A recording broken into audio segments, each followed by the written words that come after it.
আসসালামু আলাইকুম প্রিয় শিক্ষার্থী বন্ধুরা। আজ 24 ডিসেম্বর 2024।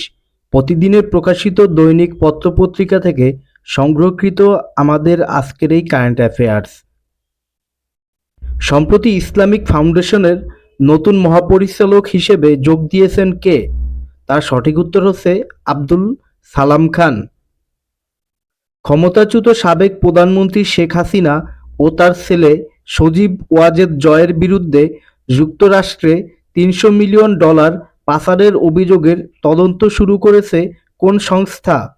তার সঠিক উত্তর হচ্ছে দুর্নীতি দমন কমিশন, সংক্ষেপে যাকে বলা হয় দুদক। মার্কিন যুক্তরাষ্ট্রের সিনেট প্রতিদ্বন্দ্বিতা থেকে সরে দাঁড়ানোর ঘোষণা দিয়েছেন কে? উত্তর হচ্ছে যুক্তরাষ্ট্রে নবনির্বাচিত প্রেসিডেন্ট ডোনাল্ড ট্রাম্পের পুত্রবধূ লারা ট্রাম্প। অন্তর্বর্তী সরকারের উপদেষ্টা হাসান আরিফের মৃত্যুতে রাষ্ট্রীয়ভাবে শোক পালন করা হয়েছে কবে? তার সঠিক উত্তর হচ্ছে গত সোমবার 23 ডিসেম্বর। 10 বছরের জন্য চট্টগ্রামের এম.এ. আজিজ স্টেডিয়ামের বরাদ্দ পেল কারা? উত্তর হচ্ছে বাংলাদেশ ফুটবল ফেডারেশন, সংক্ষেপে যাকে বলা হয় বাফুফে। শেখ হাসিনাকে গ্রেপ্তারে ইন্টারপোল রেড নোটিশ জারির আবেদন করেছে কারা? উত্তর হচ্ছে আন্তর্জাতিক অপরাধ ট্রাইব্যুনালের প্রসিকিউশন। বাংলাদেশি তৈরি পোশাকের সবচেয়ে বড় ক্রেতা প্রতিষ্ঠানের নাম কি? উত্তর হচ্ছে H&M।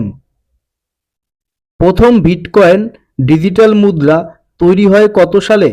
উত্তর হচ্ছে 2009 সালে। পানামা খাল কোন দুটি মহাসাগরকে যুক্ত করেছে? তার সঠিক উত্তর হচ্ছে আটলান্টিক ও প্রশান্ত মহাসাগর। মাশাকক জনগোষ্ঠী কোথায় বসবাস করে? উত্তর হচ্ছে অ্যামাজন জঙ্গল, লাতিন আমেরিকাতে। 2024 সালে বুকার পুরস্কার লাভ করেছেন কে? উত্তর হচ্ছে লেখক সামান্থা হার্বে, যুক্তরাজ্য। জেনারেশন জেড এর জন্মগ্রহণের ব্যাপ্তিকাল কত? উত্তর হচ্ছে 1997 থেকে 2012 সালের মধ্যে যাদের জন্ম। বাংলাদেশের চতুর্থ অর্থনৈতিক শুমারিতে কতটি প্রশ্ন উঠে আসে? উত্তর হচ্ছে 65টি।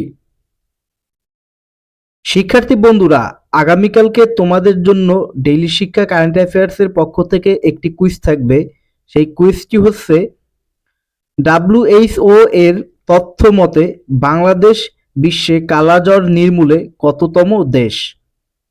ভিডিওটি ভালো লাগলে অবশ্যই ডেইলি শিক্ষা ইউটিউব চ্যানেলকে সাবস্ক্রাইব করবে এবং ধন্যবাদ সবাইকে।